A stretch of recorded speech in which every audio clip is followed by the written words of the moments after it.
태양이 1초 동안 발하는 에너지를 정확하게 모을 수만 있다고 한다면 지구상에 사는 70억 인구가 100년 동안 썩어도 남음이 있다고 합니다. 우리 성령의 온전한 능력을, 복음의 그 온전한 능력을 우리가 한 번만 경험할 수 있다고 한다면 우리 삶은 온전히 달라질 수가 있습니다. 사도 바울은 예수가 메시아라는 사실을 대단히 부끄럽게 생각하던 사람이었습니다. 로마 황제를 메시아로 생각하던 로마인들 또한 유대인들에게 메시아가 태어난다는 것을 대단히 부끄럽게 생각을 했습니다. 근데 사도 바울이 로마인들을 향하여 나는 복음을 부끄러워하지 아니한다. 이 복음은 모든 믿는 자를 구원하는 하나님의 능력이 된다라고 얘기했습니다. 복음이 능력이라고요. 이 복음이 능력이라는 말이 도대체 무슨 말일까요? 우리 인간을 구원하기 위해서 수많은 성인들, 철인들, 위인들이 이 땅에 왔습니다. 천국 가는 고속도로를 만들기 위해서 애를 썼습니다마는 그들은 한결같이 괭이 한 자로 호미 한 자로에 불과했습니다. 오직 예수만이 천지 우주 만물을 창조하신 분이시고 그분만이 죽어 부활하신 분이십니다. 창조가 없는 종교는 구원을 말할 수가 없는 게고, 부활이 없는 사람은 인간의 구원을 논할 자격이 없는 것입니다. 바로 예수님만이 천국 가는 길이 되시기 때문에, 생명이 되시기 때문에 성경은 그분을 이름하여 구원의 능력이라고 말했습니다. 구원의 능력, 다이나마이트, 천국 가는 고속도로를 건설했다는 얘기입니다. 오늘 본문 누가복음 10장에서 우리 예수님이 그래서 이 땅에 오신 것이 큰 기쁨의 좋은 소식이라고 얘기를 했습니다. 성탄은 기쁜 소식이 선포된 날입니다. 이걸 이름하여 복음이라고 얘기하죠. 오늘 복음을 설명하기 위해서 저는 누가복음 15장 결론 부분을 선택했습니다. 우리가 너무나도 잘 아는 누가복음 15장에는 유명한 비유 셋이 나옵니다. 마틴 루터는 그런 얘기를 했습니다. 신구약 성경 가운데 단 한 장을 남기라고 한다면 난 누가복음 15장을 선택하겠다. 왜냐하면 성부 하나님, 성자 하나님, 성령 하나님을 나는 온전히 설명할 수 있기 때문이다 라고 얘기했습니다. 누가복음 15장은 이런 자의 비유입니다. 이런 양의 비유, 이런 돈의 비유, 이런 아들의 비유가 기록되어 있죠. 양은 무지에서 길을 잃어버렸습니다. 돈은 환경 때문에 잃어버림을 당했습니다. 이 아들은 자기 판단과 결단에 의하여 집을 나갔습니다. 무지에서 길을 잃어버렸던, 환경 때문에 잃어버렸던, 자기 판단과 결단에 의해서 집을 나갔던 성경은 그를 이름하여 배신자라 말하지 않습니다. 이런 자라고 얘기를 하고 있습니다. 우리 신구약 성경은 짝사랑 이야기, 손해보는 하나님 짝사랑 이야기로 가득 차 있습니다. 여러분 생각해 보세요. 바보 같은 양 한 마리를 잃어버렸습니다. 그 양을 찾은 다음에 온 동리 사람들을 불러 모아서 잔치를 벌입니다. 이 팔레스타인에서 잔치를 벌인다고 한다면 국수잔치는 아닙니다. 미꾸라지 잡아다가 추어탕 끓여서 잔치하지 않았습니다. 호남 분들처럼 홍어 잔치하지 않았습니다. 양 잡아서 잔치했거든요. 보세요. 바보 같은 양 한 마리 찾고 양 몇 마리 죽었습니다. 이런 손해보는 장사가 어디 있습니까? 동전 하나를 찾았습니다. 온 동리 벗들을 불러 모아 잔치를 합니다. 동전 몇 개 나갔습니다. 이런 손해보는 장사가 어디 있습니까? 우리 구원 복음에 있어서는 줍 하나를 굴릴 일이 아니라고 하는 거죠. 전자계산기 두들려서 따질 일이 아니라고 하는 것입니다. 그래서 하나님이 우리를 사랑하시는데 잃어버린 양, 잃어버린 돈, 이런 아들을 찾는데 그 앞에 정관사가 붙어 있습니다. THE. 어떤 양이 아닙니다. 내가 사랑하는 그 양, 사랑하는 사람이 내게 준 선물로서의 그 동전, 더 정관사가 붙어 있습니다. 내 아들, 바로 그 아들입니다. 하나님은 우리를 사랑하시는데 그냥 적당히 사랑하시는 것이 아니라 정관사의 사랑으로 사랑하시는 것입니다. 오늘 이곳에 오신 모든 분들이 구원을 받았습니다. 근데 한 분이라도 오늘 예수를 그리스도로 영접하지 아니했다고 한다면 하나님의 자녀가 아니라면 바로 그 한 사람 때문에 우리 하나님은 오늘도 가슴앓이를 하는 것입니다. 그분이 구원받을 수 있도록 하기 위해서 이 잔치를 벌이는 것입니다. 그 한 사람이 구원받고 우리 모두가 오늘 엑스트라가 되어도 좋은 날이 되는 것입니다. 바로 그 양, 하나님은 우리를 사랑하시는데 정관사의 사랑으로 우리를 사랑하신다고 하는 것입니다. 이 한 사람이 돌아왔을 때 하나님이 얼마나 기뻐하시는가. 오늘 성경에 휴레카라는 원문의 한 단어가 나옵니다. I found it, 내가 찾았다라는 단어지요. 아르키메데스는 시라큐스 목욕탕에서 아르키메데스의 원리를 발견합니다. 너무너무 기뻤습니다. 거리로 뛰쳐나와서 I found it, I found it, 휴레카, 휴레카 외치고 다녔습니다. 미친 듯이 뛰어다니다 보니까 자기가 빨가벗었어요. 옷을 입는 것도 잊어버리고 휴레카, I found it. 우리가 구원받았을 때에 하늘의 모든 천사가 기뻐 뛰며 좋아했습니다. 할렐루야. 오늘 그 한 사람이 하나님 앞에 돌아오게 될 때에 하늘의 천군 천사 모든 믿음의 우리 선진들이 I found it, 내가 찾았다, 한소망교를 통하여 내가 찾았다 기뻐하는 날이 될 줄로 믿습니다. 오늘 본문은 복음 잃은 자의 비극을 설명하기 위해서 마다들을 등장시키고 있습니다. 탕자 비유로 알려진 이 비유의 주인공이 누구일까요? 여러분, 소설 한 권을 읽어도, 영화 한 편을 보더라도, 만화책 한 권을 읽어도 주인공은 끝까지 갑니다. 중간에 사라지면 주인공 아닙니다. 엑스트라들은 칼만 한 번 휙 지나가면 몇 사람 으윽 하고 쓰러집니다.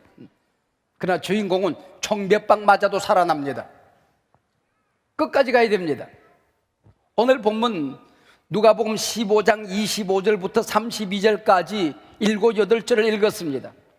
근데 그게 둘째 아들은 한 번도 나오질 않습니다. 맏아들과 아버지의 이야기로 이어지고 있습니다. 누가복음 15장 시작할 때 이런 얘기가 나옵니다. 예수님께서 세리와 죄인들과 함께 놀고 계셨습니다. 식사를 하셨습니다. 이때 바리새인들이 와서 예수님은 꼭 저런 것들하고 논다고 비판했습니다. 그때 예수님께서 바로 저희에게 몸을 돌리셔서 말씀하셨습니다. 저희가 누굽니까? 바리새인들입니다. 그가 누굴까요? 바로 맏아들입니다. 왜 맏아들이 탕자일까요? 진정한 의미에서 그런 복음을 잃어버렸기 때문입니다. 복음이 무엇일까요?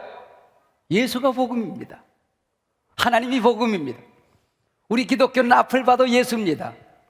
뒤를 봐도 예수예요. 옆을 봐도 예수입니다. 시작이 예수입니다. 끝이 예수입니다. 동방의 박사들이 별을 따라서 예수를 찾아왔습니다. 별이 머물러 섰어요. 거기 들어갔더니 마리아와 아기 예수와 그 모친 마리아가 있었습니다. 상식적으로 보면은 누구에게 인사를 해야 됩니까? 아기가 뭘 압니까? 그 어머니에게 인사를 하는 것이 상식입니다. 그러나 성경은 뭐라고 얘기하고 있습니까?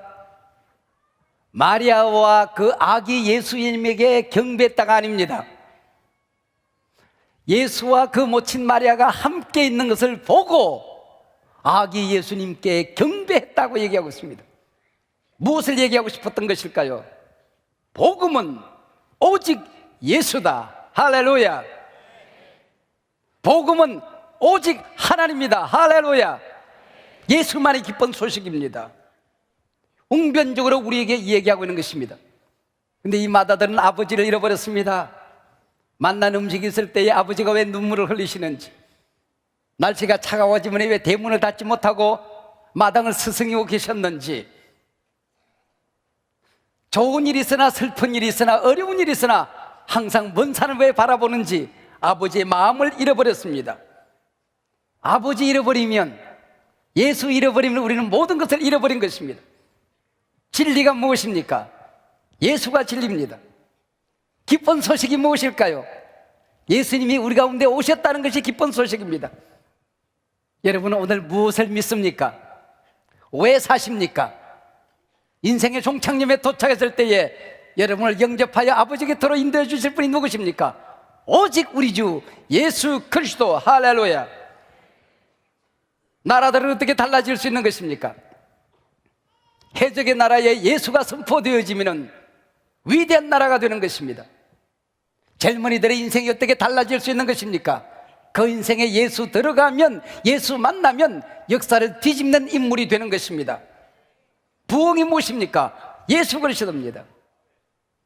오늘 병든 자, 마음 상한 자, 영혼에 고침받지 못한 사람들, 죄악에 시달린 사람들, 그 해결점이 무엇입니까? 예수 그리스도입니다. 예수 만나면 고침받습니다. 치유받습니다. 인생이 달라집니다. 헝클어진 인간관계는 어떻게 달라질 수 있는 것일까요? 예수 그리스도입니다. 우리가 웃어야 되는 이유가 무엇일까요? 예수님. 우리가 울어야 될 이유는 무엇일까요? 내 인생에서 흔들어야 될 깃발은 도대체 무엇일까요? 예수 그리스도입니다. 지금도 젊습니다마는 지금보다 조금 더 젊은 시절 제가 청년들을 인도했습니다. 그때 제가 인도하던 청년 가운데 한 사람이 그 부흥회 가수 고영원이입니다. 그 부모님들이 한번 교회를 안 다니셨던가 봐요. 너 왜 맨날 교회 가서 사느냐? 예수가 밥 먹여주냐? 그랬더니 이 청년이 그렇게 얘기했습니다. 아버지 어떻게 하셨어요? 예수가 우리 밥이에요. 예수가 우리 밥이에요. 생명의 밥이죠. 예수 없는 성공은 실패입니다. 예수 없이 출세해도 그는 망하는 것입니다. 예수 없이 권세를 얻어도 그것은 망하는 길이 되는 것입니다. 이 마다들은 사랑을 잃어버렸습니다. 여러분, 둘째 아들이, 집 나간 아들이 돌아왔습니다. 밭에서 일하던 마다들이 돌아와서 보니까 동생이 돌아온 흔적이 있습니다. 그러면은 어떤 장면입니까, 여러분? 오랜만에 해부 아닙니까? 괭이를 집어 던지고 삽자를 집어 던지고 아우를 부릅니다. 아우의 이름을 부르겠죠. 아우 야우 야우 야우 야우 야우 야우 야우 야우 야우 형님 님 얼쌍 꼬꼬꼬꼬 뽀뽀를 하고, 이 장면 아닙니까? 근데 마다들이 밭에 있다가 보니까 집안에 잔치가 벌어졌습니다. 종을 하나 부릅니다. 자기 신복을 불러요. 이라봐, 이 무슨 짓이야 이거? 근데 종이 굉장히 소중한 것을 가르쳐 줍니다. 당신의 동생이 돌아왔습니다. You are brought. 안 들어갑니다. 아버지가 나왔습니다. 아버지가 말합니다. You are brought. 내 동생이 돌아왔다. 그러나 한 번도 이 마다들은 자기 동생을 향하여 My brother라고 말하지 않습니다. 이 아들, Your son. 당신의 아들. 당신의 아들. 사랑을 잃어버렸습니다. 그리고 우리가 우리 머릿속에 이 말씀을 들을 때 여러분 머릿속에 이런 게 지나갑니다.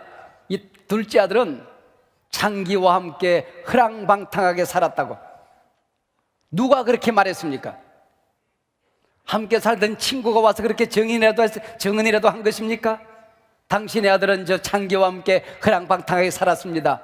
그렇게 말한 적이 있습니까? 아버지가 야 이놈아 어쩌다 그렇게 창기와 함께 허랑방탕하게 살았느냐 말한 적이 있습니까? 종들이 숙적이면서 우리 작은 도련님이 창기와 함께 허랑방탕하게 살았대 그래 본 적이 있습니까? No. 오직 한 사람, 그의 형만이, 맏아들만이 창녀들과 함께 삼켜버린 이 아들. 여러분, 아버지의 재산을 가져가서 사업을 하다가 어려움을 겪었는지, 사기를 당했는지, 강도를 만났는지 우리는 알 길이 없죠. 그런데 자기 동생을 폄훼하면서 창기와 함께 아버지의 살림을 삼켜버린 이 아들이라고 이야기합니다. Your son. 내 아들이 아닙니다. 나아가서 이 맏아들은 자기 자신을 잃어버렸습니다.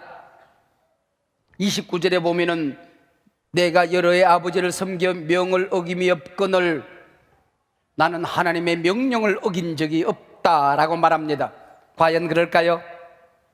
친구의 성경을 다 읽어봐도 하나님의 명령은 두 가지입니다. 하나님을 진심으로 사랑해라. 내 곁에 맡겨진 사람들을 진심으로 사랑해라. 이것이 하나님의 명령입니다. 그러나 이 맏아들은 아버지를 진심으로 사랑하지 않았습니다. 동생을 사랑한 적이 없습니다. 내 이웃을 내 몸과 같이 사랑하라, 이 계명 또한 두 가지로 요약이 되어집니다. 내 동생 찾아와, 내 동생 돌아왔을 때 네가 사랑해, 그 얘기지요. 밭에 가서 씨를 뿌렸습니다. 아버지의 명을 어김이 없지 않느냐? 농사 지었습니다. 추수했습니다. 나는 아버지의 명을 어긴 적이 없다고 말합니다. 내가 예배 드렸기 때문에, 교회 와서 봉사를 했기 때문에, 우리 이웃을 조금 구제로서 섬겼기 때문에 나는 아버지의 명령을 어긴 적이 없다고 말합니다. 여러분, 아닙니다.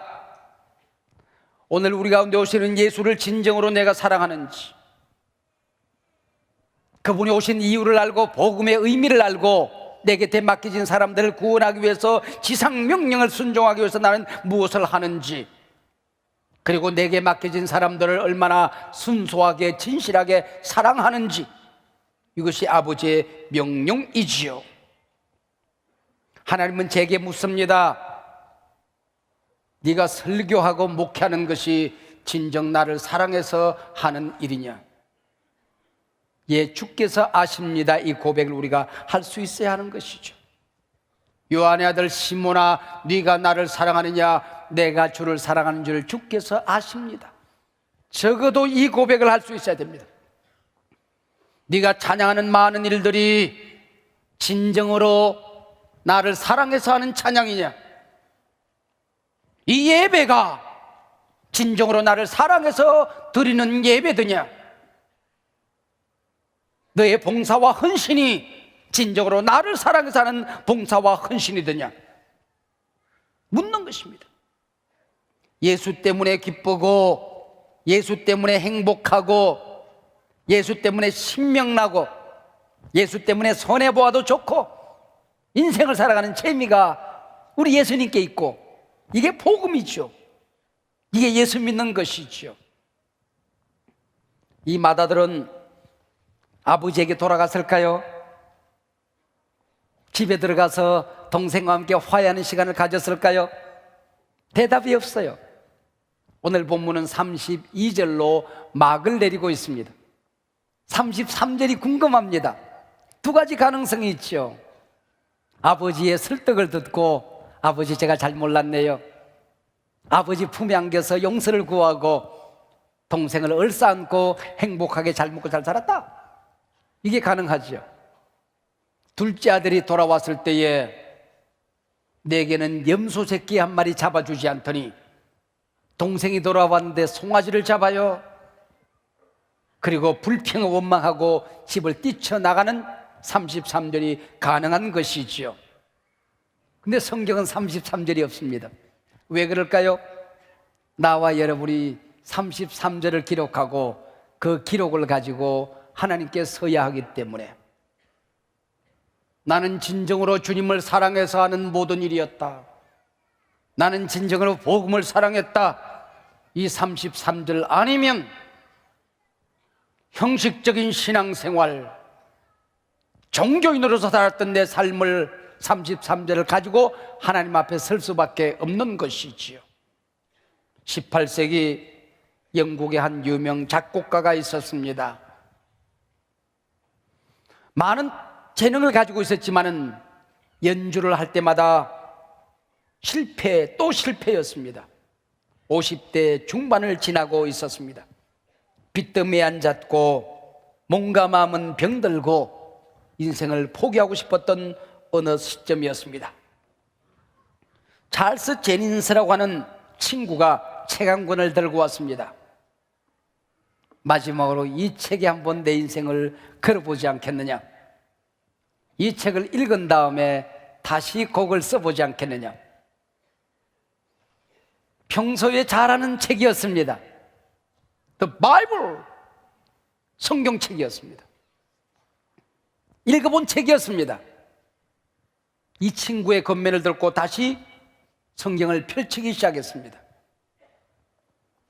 복음서를 읽어 내려가다가 무너지기 시작했습니다. 지금까지 진정으로 만나지 못했던 예수를 만났습니다. 하나님에게 접촉되기 시작했습니다. 성령에 감동되기 시작했습니다. 구약성경의 수많은 사건들이 이 예수의 이야기로 가득 찼다는 것을 알게 된 것입니다. 흐르는 눈물을 주체할 수 없어서 곡을 써내려가기 시작합니다. 자그만치 24일 동안 잠을 자지 않았습니다. 밥을 먹지 않았습니다. 미친 듯이 써내려갑니다. 그리고 이 곡을 가지고 연주를 하기 시작했습니다. 초연을 합니다. 바로 핸델의 메시아였습니다. 거기에 참석했던 국왕이 그 웅장한 하늘을 울리고 땅을 울리는 그 노래에 감동하여 자리에 벌떡 일어나 찬양대를 향하여 바라보며 그 곡을 들었습니다. 국왕이 일어나니까 거기는 모든 대신들이 일어납니다. 거기에 참석한 모든 청중들이 함께 일어났습니다. 그래서 할렐루야가 연주될 때는 세계 어디 가든지 일어나 할렐루야를 함께 연주하게 되는 것입니다.